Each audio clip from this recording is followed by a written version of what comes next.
Joining us here in the studio, we have Zan Popp. She's the curator over at the Sabatini Gallery, and they are nominated for an Artie Award in the Community Arts category for Arts Connect this year. How are you, Zan? I'm wonderful. Thank you so much for having us today. Thank you so much for being here. It's great to have you here. So, okay, the Sabatini Gallery is in the Topeka Shawnee County Public Library. It's right off to the right there if you go in there to check it out sometime. If you haven't been there, I don't know how people can't. I know, but I hear that quite often. Really, yeah. We are a hidden jewel that I'd like to no longer be the hidden part of the hidden jewel. Okay, so tell us a little bit about the elevator speech about the Sabatini Gallery. Okay. Well, the Alice C. Sabatini Gallery, which as you said is located inside the Topeka Public Library. Conveniently off to the right. Conveniently to the right, just to the auditorium. So it's, you know, we are a venue, unlike many museums in this region, in that we are kind of your first entry point into the arts. Just like a library, you can have access to so many wonderful resources at your fingertips. Why not have that with the arts? So when you walk into a museum, sometimes you feel you have to know what's going on before you can really truly enjoy. We try at the Sabatini to kind of almost treat exhibits like a zero entry pool. You can wade in, you can get your feet wet, you can dive in, but there's something at all levels, so when you walk out, you stand a little taller in your head, maybe physically, and you go, I understand something, I got it.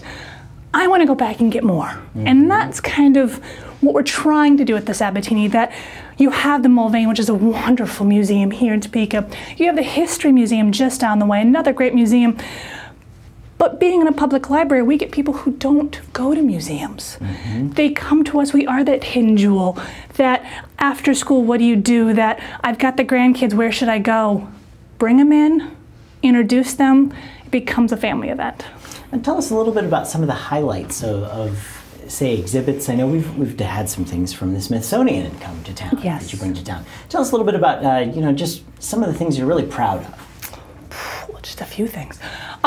We've been very lucky to have great sponsorship to be able to bring some wonderful exhibits to the Sabatini. We have had at least 2 so far since I've been here from the Smithsonian. Wonderful, packed exhibits that kind of go beyond just the enjoyment of art. There's depth to them. We've had quite a few exhibits from Exhibits USA, which is part of the Mid-America Arts Alliance across our border in Missouri. And we've had ceramic shows, we've had Rembrandt and Dürer, some wonderful pieces. But then the jewel that we always forget about sometimes is we love these big traveling shows.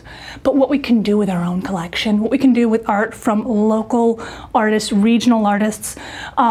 We had the exhibit Red that people really seemed to enjoy. It was just diving into one color. It was looking at the meaning, the emotion.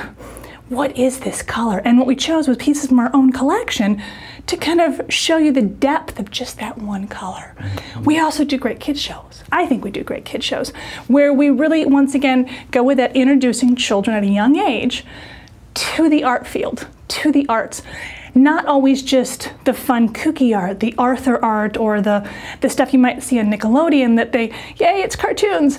It's taking the fine arts, but getting kids to look and see and recognize shapes, color patterns, stories, so as they grow, that want of the arts, that love of the arts grows with them. So they might not always enjoy drawing, but they know they enjoy looking at someone else's drawing and discovering what someone else does. So it's those kind of exhibits, I think, really kind of are at the core of what we try to do with our exhibits. And you're the curator of the exhibits there? I'm the curator of exhibitions, yes. Okay, so where were you born at? I'm actually from Minnesota. Okay, all right. How long have you been in Topeka? I have been here now about 10 plus years, and it's been a wonderful community. I myself actually live in Lawrence. Sorry, guys. It's okay, but I enjoy my commute. I know the I-70 and the Kate and all this area quite well. But what I really hope to do kind of in this new role that I have now at the Sabatini is meet more of the Topekans. Get to know this community even better. I've known it, but I really want to know it. I want to get into the neighborhoods, know who's there. We're working with the Tonantzin Society at the end of this year for an Ofrendas exhibit. So, you know, trying to meet some of our partners, not just in a, hey, how you doing, but how can we bring the arts to Topeka together? Absolutely. Now, okay, so what did 8-year-old Zan do in your free time? You really want to know that? 8-year-old Zan loved playing outside. I grew up with a father who's a set designer, so I grew up in the theater behind the scenes. Acting was never something I wanted to do. Being on camera, it's a different thing for me.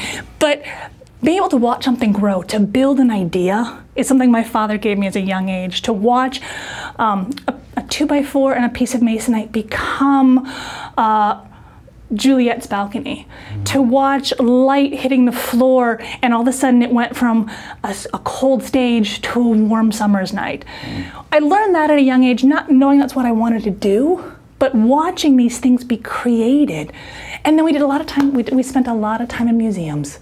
My parents were very anti-TV, so we spent a lot of time going to museums and reading books and going to plays. So have this wonderful position now in an art gallery, in a library, at 8 years old. Didn't know I want to do that. Now I could not think of a better place to be. Very cool. Now, what do you think of Topeka's art scene, say, from when you first got here to where we are today? Wow, great question. It's grown hugely. It really, when I first got here, I'll tell you the truth, when I interviewed here almost 12 years ago, I almost couldn't find the gallery. I walked in the library, couldn't find it, had no idea. I asked somebody and they didn't know where it was. So I found where that gallery was. I was introduced to Mulvane, but I didn't, and I knew some of the artists that are in the area, in the Lawrence area and some in the Topeka area, but there really wasn't a representation besides the Sabatini and the Mulvane, and it was very, and of course Southwind Galleries. But those kind of three cores kind of had the arts. But then, you know, 2008, everything kind of tanked, except the arts. If you look at it, it's interesting. From 08, 09, when funding was killed, cut, massacred, all of a sudden, you have this amazing entity that grows that is providing access to the arts in a different way than, say, the main museums are. It's this way of going into an artist studio, getting to see them creating things. Something that I'm not sure, if we hadn't had the recession, would we have had NOTO? Because it was grassroots started. There was no committee getting together. It really was these core artists saying, we're going to do it. And so from, I want to say from 08, 09 on, it's really been wonderful to see how the arts have grown. I mean, how many venues are there on First Fridays now? And it's not just First Friday. First Friday is where you find your fine arts, but it seems like there's just so much going on. There's almost too much going on. And that's a great thing to have in a city the size of Topeka, and to see it grow these last 5, 6 years has been wonderful. So it's been a great growth. Yeah. Okay, so what would you like to say to the person or persons who nominated the Sabatini Gallery for this award? First, I'd say thank you. Thank you for seeing us. Thank you for recognizing what we do.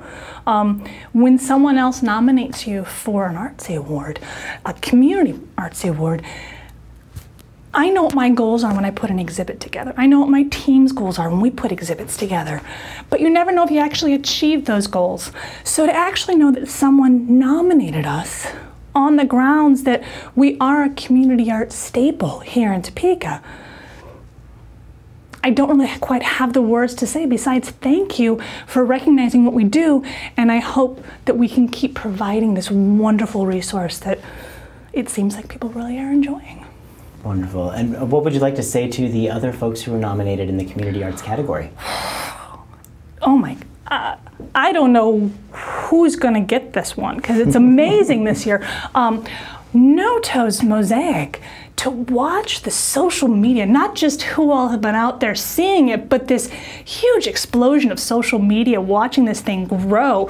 The pictures have been great, but the mural is beautiful. And of course the Aaron Douglas Art Fair. I mean, it's a staple here again in Topeka. So to be up there with two amazing entities here in Topeka, we're very honored. And so I wish us all wonderful good luck. And what would you like to see for 5 years down the line? Where would you like to see a picture of our art scene? You stump me. It doesn't happen often. 5 years down the line, arts here in Topeka. I would like to see it not one weekend. I would like to see the corridors connected better. I think that's the one thing, the one issue I have with how many venues is you really have to pick and choose, and there are favorites, which that's wonderful, but there's so much out there. It'd be wonderful to find a way to keep Topeka constantly thinking about the arts, not just one weekend or one day. So I would say in 5 years, I'd like to see art everywhere. Art in everyone's mind, not just on one day of the month. All right, so wonderful. That's San Popp with the Sabatini Gallery. Of course, you're in the running for a Community Arts Award from Arts Connect, our Artie Awards here. So before we let you go, though, I have to do the lightning round. That's where we're going to put 60 seconds on the clock, and I'll ask you a bunch of personality questions. Oh, no. And you just give us the thing that pops your mind first, all right? Okie dokie. Here we go. And go. In your opinion, what was the greatest movie of all time? Oh my God, you just told me already. Back to the Future. All right, which big name celebrity do you idolize the most? Leonardo da Vinci.